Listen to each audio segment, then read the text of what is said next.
दोस्तों कल्पना कीजिए आपके पास एक टाइम मशीन हो। आप 100 साल भविष्य में जा सकते हो या फिर 500 साल पीछे। क्या होगा अगर आप अपने ही पास्ट को बदल दें? क्या सच में टाइम ट्रेवल पॉसिबल है या यह सिर्फ फिल्मों की कल्पना है? और सबसे बड़ा सवाल, क्या आइंस्टाइन ने टाइम ट्रेवल का रास्ता दिखाया था? आज की इस वीडियो में हम समझेंगे time dilation, black holes, wormholes और समय यात्रा असली कहानी। मार्च 2003 FBI ने एंड्रयू क्रसेल के नाम के एक आदमी को गिरफ्तार किया क्योंकि उसने सिर्फ $800 को 2 हफ्तों में $350 मिलियन में बदल दिया। स्टॉक मार्केट में इतना परफेक्ट प्रेडिक्शन लगभग इम्पॉसिबल था। जब FBI ने पूछा तुम्हें कैसे पता था, तो उसने जवाब दिया मैं फ्यूचर से आया हूँ। एंड्रयू ने दावा किया कि वह 250 साल भविष्य से आया टाइम ट्रेवलर है और उसे फ्यूचर स्टॉक मार्केट की जानकारी थी। लेकिन सबसे अजीब बात, उसका कोई पुराना रिकॉर्ड नहीं मिला और कोर्ट हियरिंग से पहले वह अचानक गायब हो गया। सालों बाद पता चला कि यह कहानी असल में सैटराइकल न्यूज़पेपर की फेक स्टोरी थी, लेकिन इसने पूरी दुनिया को एक बड़ा सवाल सोचने को मजबूर कर दिया। क्या टाइम ट्रेवल सच में संभव है? 1895 में H.G. वेल्स ने नॉवल लिखी द टाइम मशीन। यहीं से टाइम मशीन सब फेमस हुआ। इसके बाद साइंटिस्ट और फिजिक्स ने टाइम ट्रेवल को सीरियसली स्टडी करना शुरू कर दिया। मूवी में अलग अलग तरह का टाइम ट्रेवल दिखाया गया, Interstellar, back to the future, Harry Potter, Primer. लेकिन इनमें से कौन सा साइंस के हिसाब से पॉसिबल है? असल में साइंस के अनुसार फ्यूचर में जाना पास्ट की तुलना में ज़्यादा पॉसिबल माना जाता है और इसकी शुरुआत होती है अल्बर्ट आइंस्टाइन से। आइंस्टाइन से पहले लोग मानते थे टाइम हर जगह सेम हो चलता है, लेकिन आइंस्टाइन ने कहा टाइम रिलेटिव है, यानी स्पीड और ग्रेविटी के अनुसार टाइम स्लो या फास्ट हो सकता है।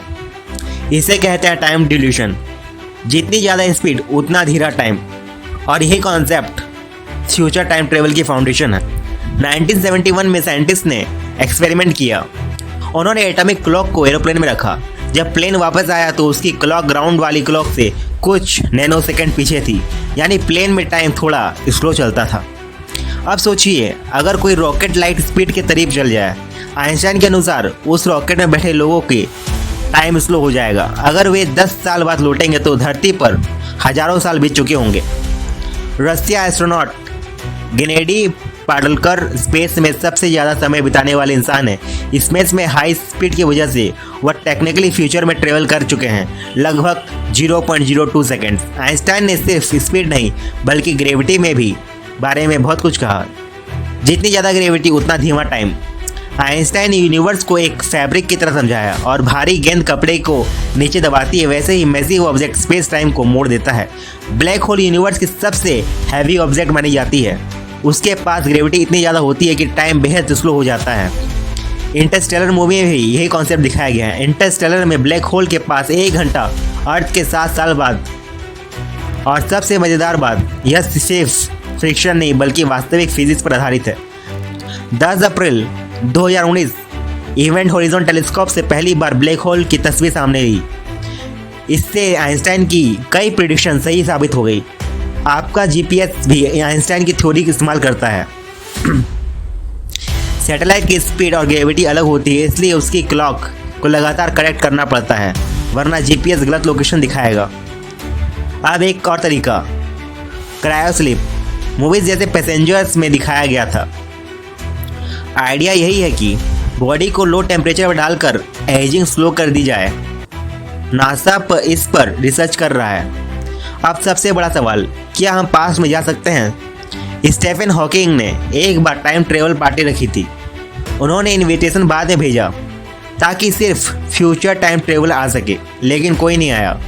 आइंस्टाइन की थ्योरी के अनुसार एक्सट्रीम ग्रेविटी स्पेस टाइम में शॉर्टकट बना सकती है। इसे कहते हैं वर्म होल। कुछ साइंटिस्ट मानते हैं अगर वर्म होल स्टेबल किया जा सके तो शायद पास्ट में जाना पॉसिबल हो। लेकिन पास्ट टाइम ट्रेवल से सबसे बड़ा प्रॉब्लम है पैराडॉक्स। मान लीजिए आप पास्ट में जाकर अपने ग्रैंडफादर को मार, तो फिर आप पैदा कैसे होंगे? अगर आप पैदा नहीं हुए तो पास्ट में गए कैसे? और यही कहलाता है ग्रैंडफादर पैराडॉक्स।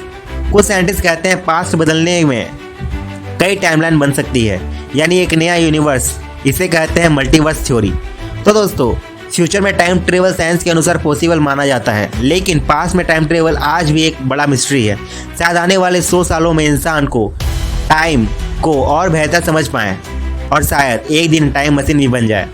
तो आपसे सवाल, अगर आपको टाइम ट्रेवल का मौका मिले तो आप फ्यूचर में जाना चाहेंगे या पास्ट में? कमेंट करके जरूर बताइएगा। वीडियो पसंद आए तो लाइक शेयर करें और चैनल को सब्सक्राइब करना मत भूलिएगा।